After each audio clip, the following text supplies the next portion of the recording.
Bonsoir, voici les titres de l'actualité de ce lundi 5 juillet. Le groupe pétrolier franco-belge Total Final lance une offre publique d'échange sur Elf. Si l'offre réussit, le groupe deviendrait le 4e producteur mondial de pétrole. Le président Jacques Chirac, en déplacement à Bordeaux, appelle les partis politiques à dépasser les itinéraires personnels. Et à Lille, le Premier ministre Lionel Jospin affirme que le cap fixé par le gouvernement ne changera pas. Les premiers résultats du baccalauréat 99, les euros de rattrapage pour les uns, les joies de la réussite dès ce soir pour les autres.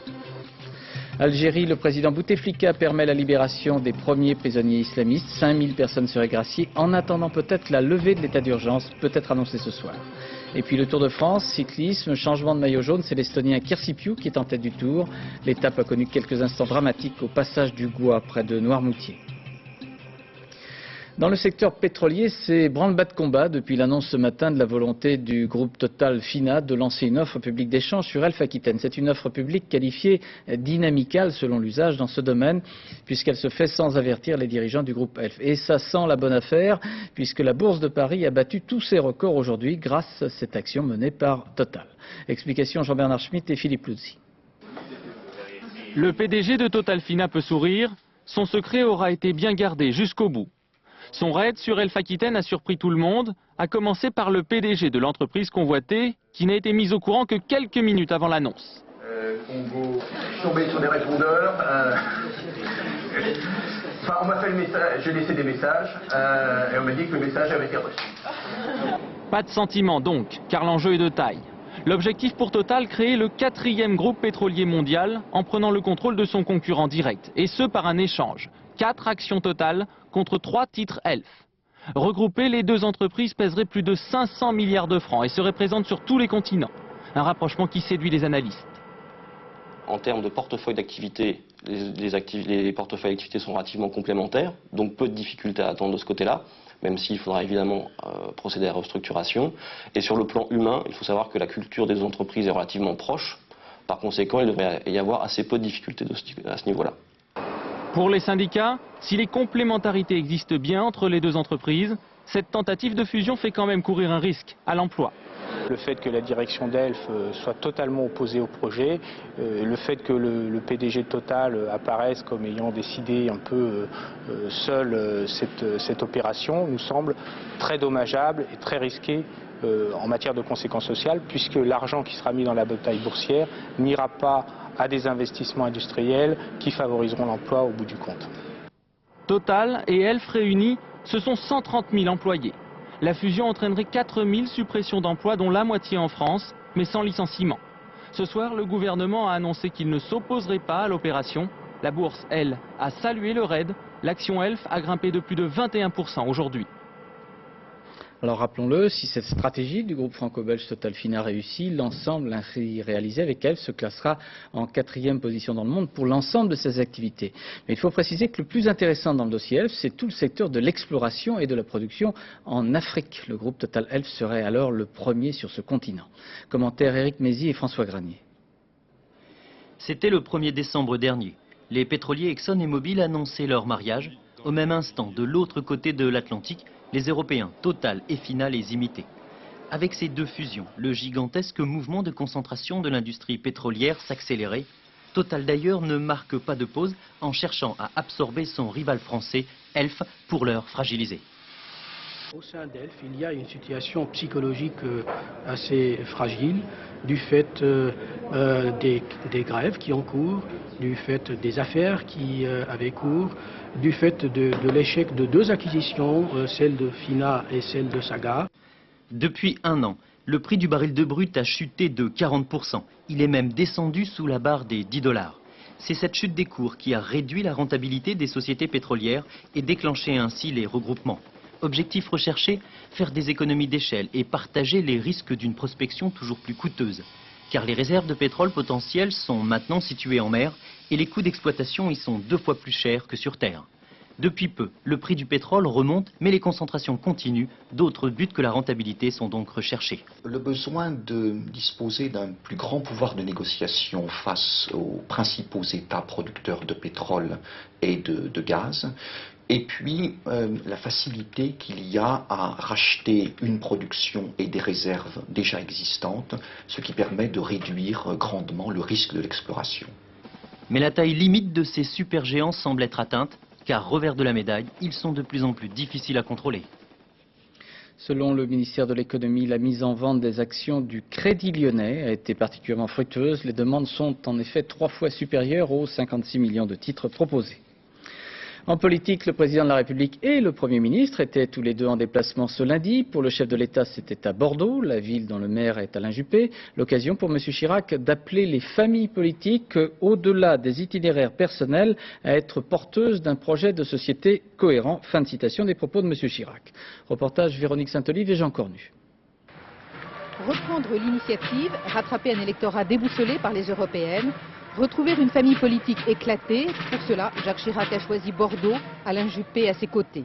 Un soutien affiché à son ancien Premier ministre, encombré par l'affaire des emplois fictifs de la mairie de Paris, et l'occasion pour le président de la République d'évoquer la reconstruction de l'opposition.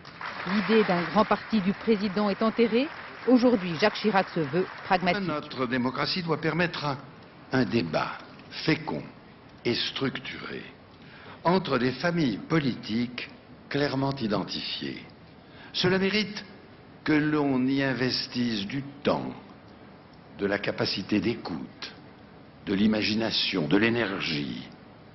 Et ceci, bien sûr, au-delà des itinéraires personnels. Au déjeuner qui réunit les élus du département, le président de l'UDF applaudit des deux mains cette reconnaissance d'une opposition plurielle, mais il en refuse le leadership à Jacques Chirac. Laissez au chef de l'État les responsabilités de chef de l'État. Il représente tous les Français, pas seulement les Français de l'opposition. Au-delà des partis, Jacques Chirac veut maintenant surtout promouvoir ce qu'il appelle la démocratie locale. Illustration avec cette visite à l'hôpital où médecins et associations privées travaillent ensemble. Ce n'est pas un hasard. Au moment où Lionel Jospin défend à Lille la loi des 35 heures, Jacques Chirac revendique à l'inverse ici la multiplication des initiatives locales sur le terrain. 2 comportements, 2 approches qui pourraient aussi devenir 2 positionnements lors de la prochaine campagne présidentielle.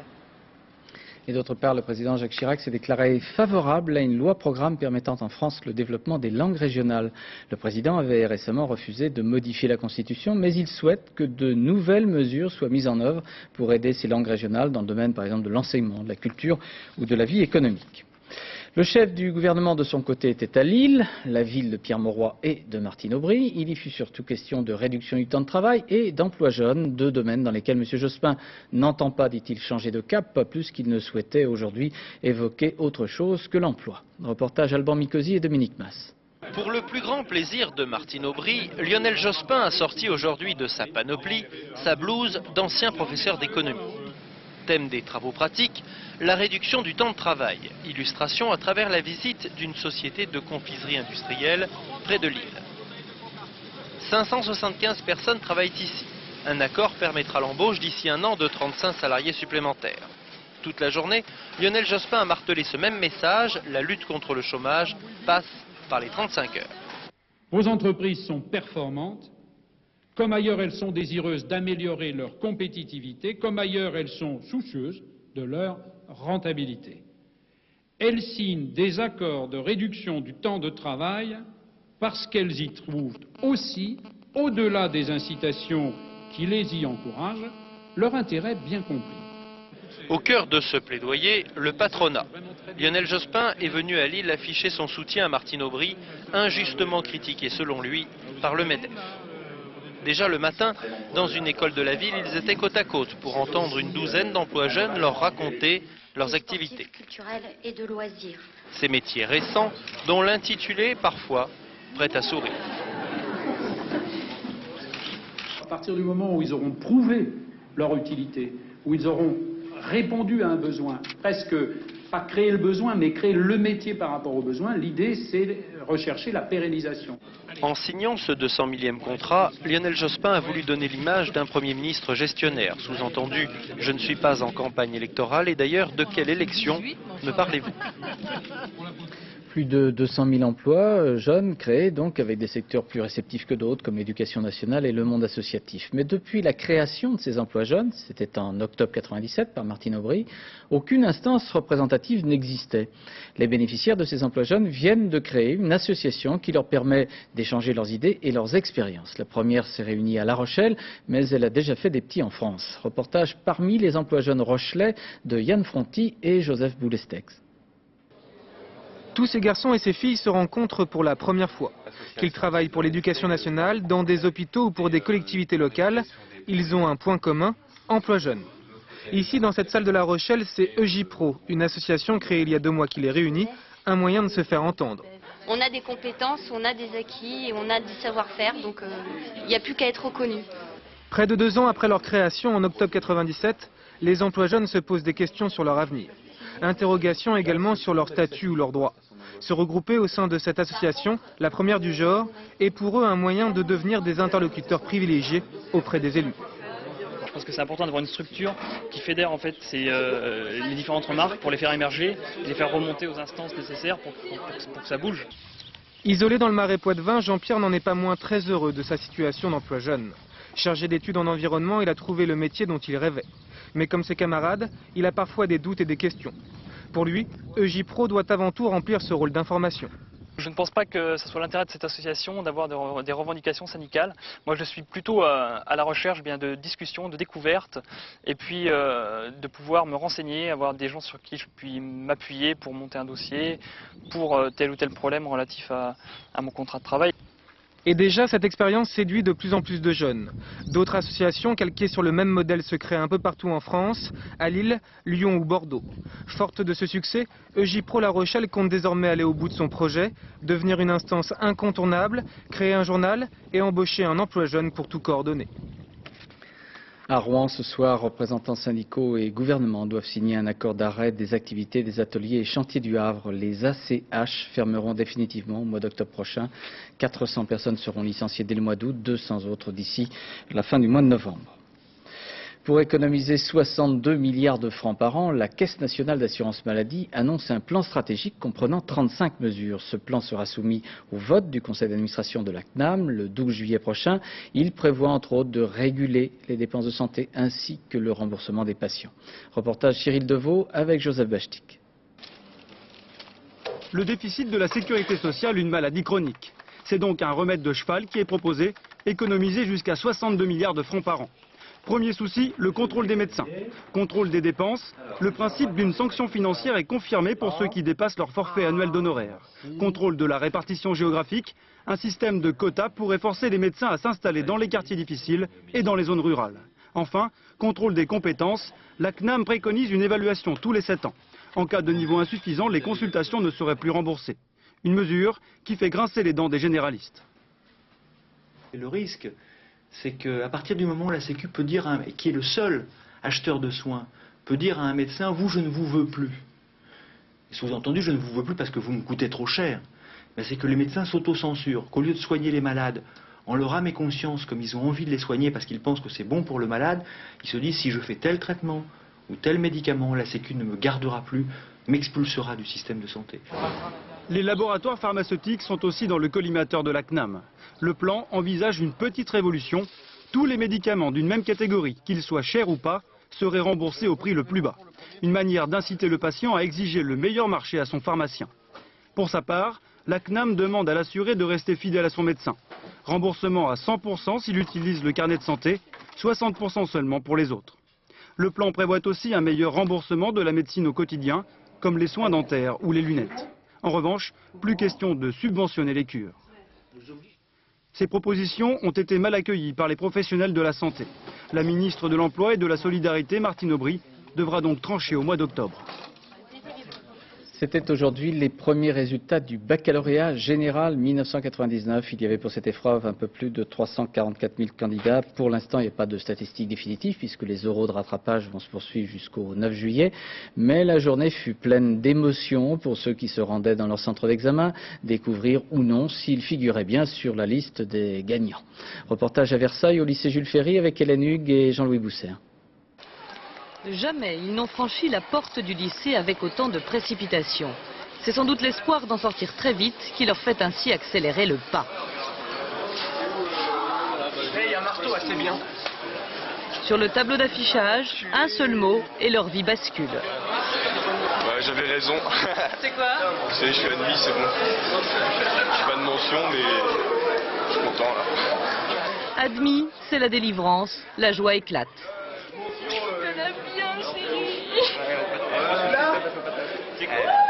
Je crois que je vais réaliser plus ce soir. Là, j'ai un peu du mal quand même. Mais ça va aller. Ce soir, c'est la fête. Ah oui, assuré. Admis, c'est aussi l'occasion de régler quelques comptes. Cette année, la prof devait pas m'aimer. J'avais 8 ou 9 avec elle. Et là, 19 en maths. À côté de la liste des admis, celle des refusés. Joie et peine se côtoient, mais finalement, on se fait une raison. Beaucoup de 5, beaucoup de 3. J'ai l'impression que la nouvelle épreuve en histoire géo, elle a été bizarrement corrigée. Et puis, il y a ceux pour qui le suspense va se prolonger. Ils ont obtenu entre 8 et 10 de moyenne. Il leur reste une chance d'être repêchés demain ou après-demain aux oraux de rattrapage. C'est pas une bêtise, mais prendre un effort coefficient, même quand tu récupères 2 points dans la maths, ça te fait 18 points tout d'un coup. Ils sont contents, ils vont sortir ce soir, ils vont s'amuser. Pas moi je vais être devant mes bouquins, mais c'est pas grave, c'est pas grave. Moi, il fallait que je bosse avant, c'est tout. Le taux de réussite au bac 99 ne sera connu qu'après les oraux de rattrapage dans toute la France. L'an dernier, près de 79% des candidats avaient obtenu le précieux diplôme. Voilà, et si vous voulez connaître tous les résultats du bac 99, eh bien c'est sur le Minitel 3615 code France 2. En Algérie, le président Abdelaziz Bouteflika fait ce qu'il avait annoncé lors de sa campagne électorale. Il a signé les grâces de plusieurs milliers d'islamistes, sans doute 5000. C'était sa priorité des priorités, mettre un terme à une guerre civile qui aurait fait, je vous le rappelle, depuis 7 ans, plus de 100 000 morts. Les premiers libérés l'ont été ce matin, mais d'autres mesures, notamment la levée de l'état d'urgence ainsi que la possible libération de hauts responsables du FIS, le Front islamique du salut, pourraient être annoncées prochainement, peut-être même dès ce soir. Commentaire Thierry Tulier avec le reportage de Morne Wanjli et Abderrahmane Bouzidi. C'est l'un des premiers à bénéficier de l'amnistie. Scène de retrouvailles sous les yeux de gendarmes impassibles. Scène inimaginable, il y a peu encore en Algérie. Environ 30 prisonniers islamistes ont été libérés de la prison de haute sécurité de Serkadji, qui surplombe la Casbah d'Alger. Aucun, en principe, n'a tué ou n'a été impliqué directement dans des crimes de sang ou des viols. Ils avaient été condamnés à de courtes peines de prison. J'ai fait 4 ans et 4 mois, dit celui-ci, et j'ai appris seulement ce matin que j'étais libre. Toutes les familles présentes n'ont pas eu la même chance. Il resterait plusieurs centaines de détenus à libérer de Serkadji. Mais chacun, alors, dit sa gratitude pour le geste présidentiel. Tout le monde est heureux. Aujourd'hui, je souhaite qu'ils soient tous relâchés et qu'on oublie tout ça. La décision du président est un acte courageux. La décision du président est formidable. Il nous a réconciliés avec nous-mêmes.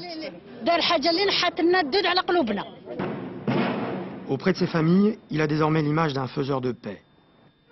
Abdelaziz Bouteflika a plus fait en 3 mois que Yamin Zeroual en plus de 3 ans.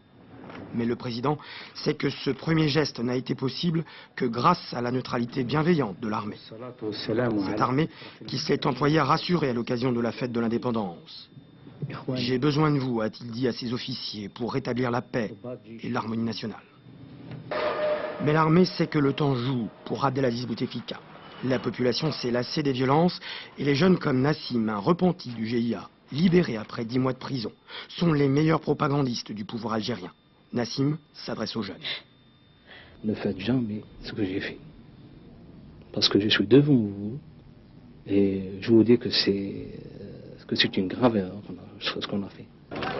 Nassim attend désormais la loi de concorde civile. Une fois votée, elle lui permettra de tourner la page de 6 ans de maquis.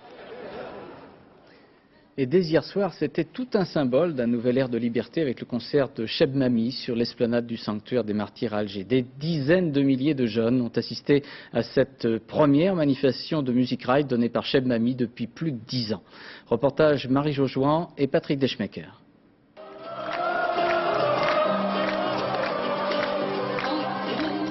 Pour attaquer le concert, une profession de foi. Bladi Al-Jazaïr, mon pays l'Algérie. Plus je m'éloigne, plus je souffre.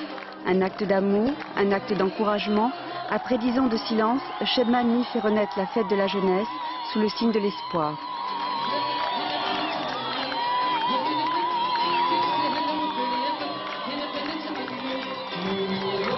Ici, 75% de la population a moins de 30 ans, 50% moins de 15 ans. Pour tous ces jeunes, la venue de Cheb Mami les conforte dans l'idée qu'une page va enfin se tourner, après 7 ans de sale guerre. Surtout pour eux, le rail, c'est une musique. Pour moi, c'est un médicament qui calme un peu cette douleur de solitude, de désespoir. C'est mon devoir de remonter le moral de mon pays. Et vous pensez que tous les artistes algériens devraient faire de même? Je pense que les 30 millions d'Algériens, ils devraient faire de même. C'est pas que les artistes, il faut que tout le monde participe. Sans doute les vestiges du terrorisme, à Alger, les terrasses sont encore rares. Pourtant, les jeunes ont décidé de parler à nouveau et de s'ouvrir au monde. On est en short, on est là entre copains, filles, garçons, on se marre, on sort en boîte, on part à la plage, on part à la piscine. Mais c'est ça, relever le défi, c'est pas prendre des armes pour combattre les intégrés, c'est combattre à notre manière. Là, on se promène, on sort et tout ça. Il y a beaucoup de gens qui vont aller voir ce soir. Il y a plein de filles, il y a plein de familles, il y a plein de gens. Leur désir que d'autres artistes reviennent. Ce jour-là, le cinéaste Alexandre Arcadi, enfant d'Alger, a profité du repérage de son prochain film pour servir de guide à Cheb Mami l'Oranais. Au-delà de l'écouter, il m'en voudra pas. J'écouterai le peuple d'Alger qui reprendra en chœur les chansons, j'en suis sûr, parce que ça va être un moment incroyable.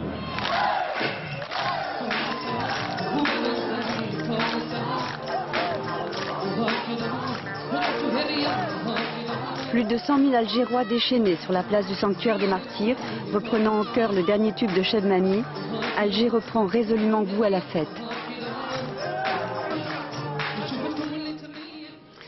En Turquie, un nouvel attentat à l'explosif aujourd'hui à Adana, c'est dans le sud du pays, un attentat suicide à la bombe commis par une femme devant une gendarmerie, bilan 1 mort et 14 blessés. Ce serait une nouvelle action du Parti des travailleurs du Kurdistan, le PKK. Cette organisation a revendiqué l'attentat commis jeudi dernier à El Azid, dans l'est de la Turquie, attentat qui avait fait 6 morts. Au Kosovo, dans le sud-ouest du territoire, à Bela Tchakva, des milliers d'Albanais du Kosovo assistaient aujourd'hui aux funérailles des 64 victimes d'un massacre perpétré le 25 mars dernier. Des policiers et paramilitaires serbes seraient les auteurs de ce massacre où 7 enfants de moins de 10 ans ont péri. Commentaire Patrice Romden. 64 portraits pour autant de victimes. À Bela Tchakva, les funérailles obéissent à un rituel qui commence par l'hommage des villageois aux martyrs et se poursuit par le défilé des hommes de l'UCK devant les vieux. Le reste n'est que sanglots et douleurs exprimés sans retenue avant que la foule gagne les hauteurs de la ville où les hommes ont préalablement creusé les tombes. Combien sont-ils dans le sillage des couronnes de fleurs en paille? Bien plus en tout cas que les 2800 habitants de la bourgade qui au matin du 25 mars dernier, alors que l'OTAN déclenche ses bombardements contre la Yougoslavie, voient débarquer police et paramilitaires serbes. Les maisons seront pillées puis brûlées, les plus chanceux auront le temps de fuir, quant aux autres. Parmi les victimes, 7 enfants âgés de 1 à 10 ans, si l'on en croit les légistes britanniques de Scotland Yard, chargés de l'autopsie des corps. Enfants, adultes, même traitement, tués à bout portant, disent les enquêteurs, dont les conclusions ont été versées à l'acte d'accusation du tribunal pénal international contre Slobodan Milosevic pour crimes contre l'humanité. Selon les autorités de Belgrade, plus de 100 000 Serbes et autres réfugiés non albanais auraient fui le Kosovo depuis la mi-juin, c'est-à-dire depuis le retrait des forces yougoslaves. Et tandis que le haut commandement militaire de l'OTAN confirmait la possibilité d'un déploiement prochain des forces de paix russes au Kosovo, à Mitrovica, les soldats français de la KFOR, la force internationale, s'employaient, eux, à maintenir le calme dans la ville. Et ils utilisent pour cela des méthodes bien à eux, des méthodes plutôt douces. Reportage Anne Poncinet et Bruno Liviertou. Les soldats du 21e RIMA commencent à avoir leurs habitudes. Ça fait maintenant 15 jours qu'ils patrouillent toutes les nuits dans Mitrovica. C'est les pompiers de Mitrovica. La ville est calme, elle a l'air vide, mais ce n'est qu'une impression. Ici, première étape de la tournée, une assemblée mélangée de Serbes, de musulmans et d'Albanais veille très tard pour se rassurer. Une coexistence que les soldats savent fragile, alors ils passent tous les soirs. On essaie petit à petit de collecter du renseignement, de comprendre ce qui se passe, de comprendre pourquoi ils ont peur, de comprendre pourquoi ils sont encore dehors alors qu'il est minuit, minuit et demi. Et on a beaucoup de mal à comprendre. Oui, on a beaucoup de mal à comprendre et beaucoup de mal à ce qu'ils se livrent. Parce qu'en fait, même s'ils sont ensemble, même si les uns ont protégé les autres, ils ne sont pas en confiance. En 15 jours, les endroits sensibles ont été repérés. Cette famille d'Albanais, par exemple, du côté majoritairement serbe de la ville. La maison a été mitraillée il y a 10 jours. Eux non plus ne dorment pas. Ils n'ont pas encore vu la patrouille et s'inquiètent. Il faut leur dire de dormir maintenant. Le père montre furtivement une arme de poing censée les protéger. On leur explique que 2 soldats ont été postés dans le quartier avec des lunettes de vision nocturne. C'est l'autre technique utilisée par les patrouilles de nuit. Elle a déjà servi lors de plusieurs arrestations. Des civils qui n'avaient rien du tout, qui ne pensaient pas qu'on les voyait, et qui en fin de compte, on avait complètement visuel sur eux depuis un moment, et on n'avait plus qu'à les choper.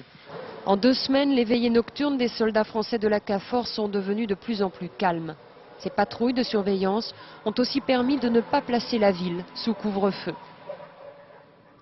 En France, sur le continent, comme sur l'île Corse, les incendies qui s'étaient déclarés ces dernières 48 heures ont été maîtrisés, mais ne sont pas encore complètement éteints. Le ministre de l'Intérieur, Jean-Pierre Chevènement, appelait ce matin, lors d'un déplacement dans le département de l'Hérault, à la prudence et à la vigilance de chacun.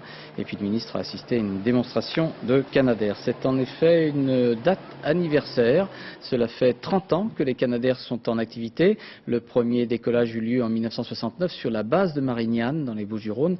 Aujourd'hui, 11 appareils sont opérationnels et efficaces. 80 pilotes de ces bombardiers d'eau effectuent les différentes rotations de lutte contre les incendies. Alors voici le reportage de Joël Bruyandet et Yann Moine, réalisé en leur compagnie. On est prêt. Écope, écope. La puissance, la puissance. Ce devait être une journée calme à Marignane, avec quelques écopages d'entraînement sur l'étang de verre. Autopère armé, on est prêt. En 12 secondes, ce Canadair a avalé 6000 litres d'eau. 14 heures, la base de la sécurité civile somnole par 30 degrés à l'ombre. Les équipages d'alerte ne rêvent pas d'entraînement. Ils ne pensent qu'à une chose, la mission sur feu. Ces anciens militaires ont tous renoncé à être pilotes de ligne. Ils préfèrent les incendies et l'ambiance de la base malgré un salaire d'environ 20 000 francs, soit 2 fois moins que dans les compagnies aériennes. Ils savent qu'aujourd'hui, il y a toutes les chances pour qu'on les appelle. Depuis 15 jours, ils sont déjà intervenus sur une dizaine de feux importants. Nous sommes actuellement dans une situation plus préoccupante que les années précédentes. Et la situation météorologique actuelle liée aux conditions climatiques est une situation de fin juillet, c'est-à-dire pratiquement un mois d'avance par rapport à une situation normale.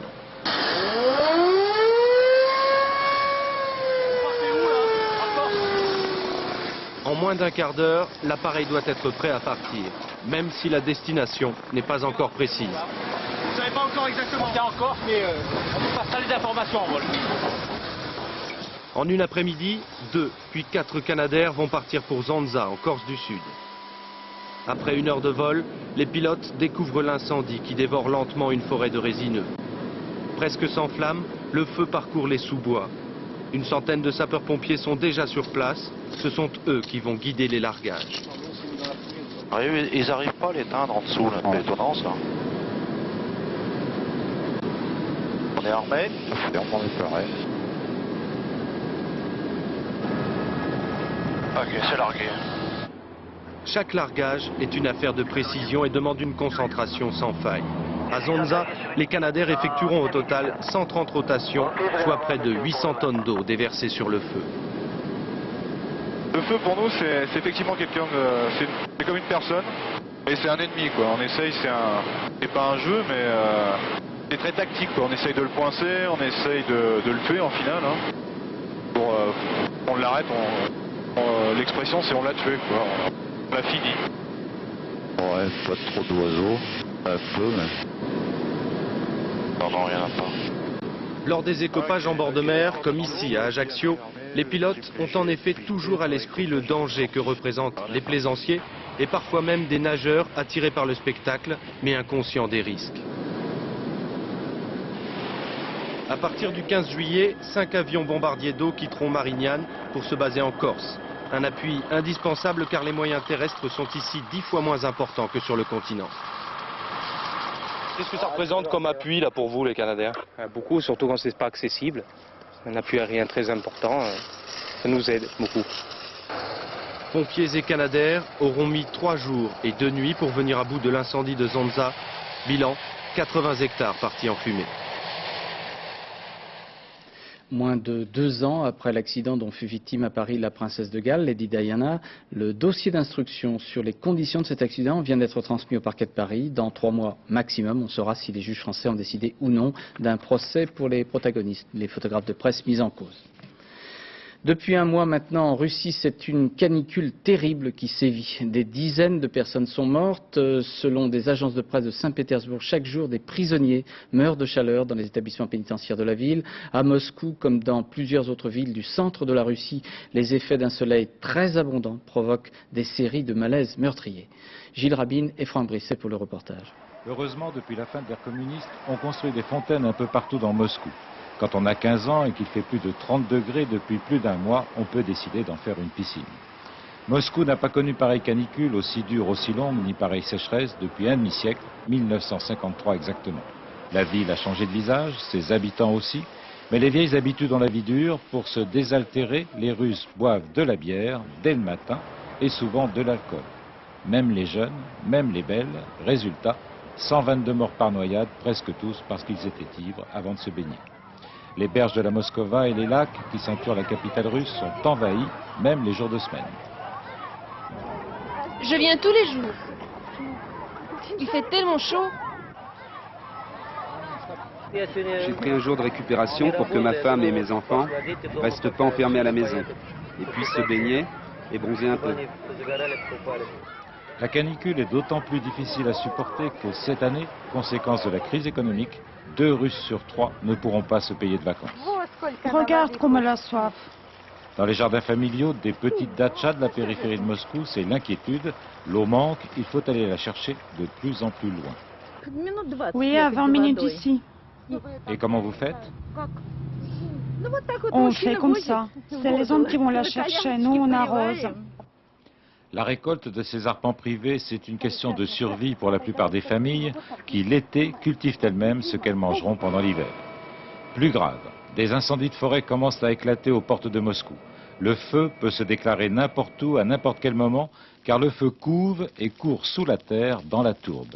La situation est sous contrôle, mais il ne faudrait pas que la canicule et la sécheresse durent encore trop longtemps.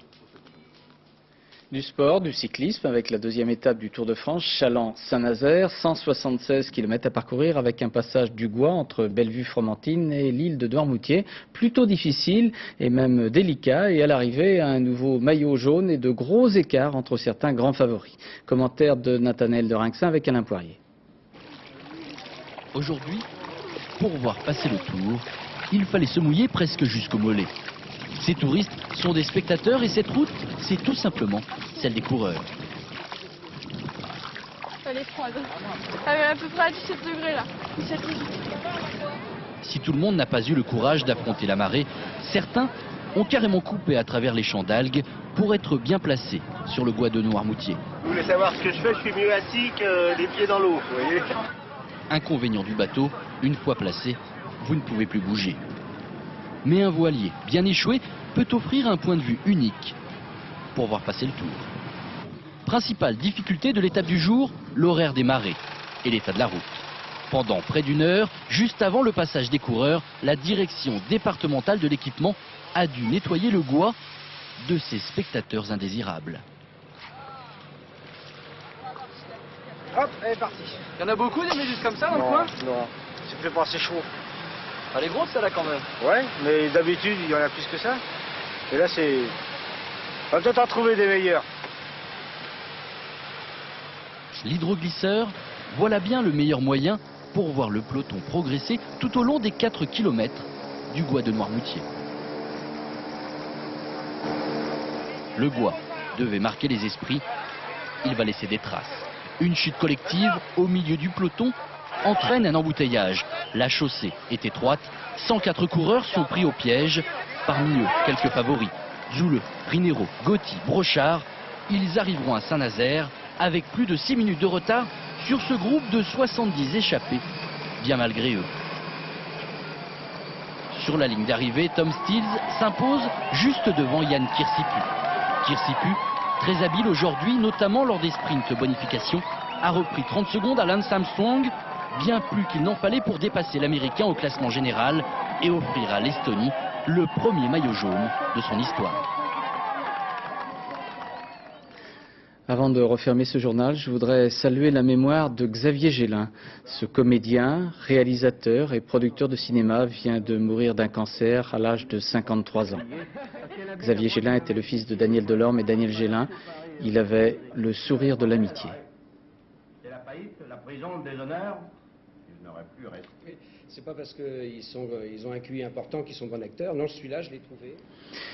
Voilà, nous arrivons à la fin de ce journal. Je vous rappelle 2 informations que nous avons développées. L'offre publique d'échange lancée par le groupe pétrolier Total Fina sur Elf pour devenir le 4e producteur mondial. L'État ne s'opposera pas à cet éventuel rapprochement. Et puis en Algérie, les premiers prisonniers islamistes graciés par le président Bouteflika sont sortis de prison, signifiant peut-être le début d'un nouveau changement de la politique algérienne. Dans quelques secondes, la météo avec Sophie Davant. À 0h15, le journal de la nuit vous sera présenté par Florence Duprat. Demain à 7h50, dans les 4 vérités, Françoise Laborde recevra Michel-Louis Lévy, qui est démographe et rédacteur en chef de Population et Société à l'INED. Ce sont les premiers résultats des recensements. Et puis à 13h, vous retrouverez Carole Gessler et Rachid Arab sur la route du Tour de France. À demain 20h. Bonsoir. Merci.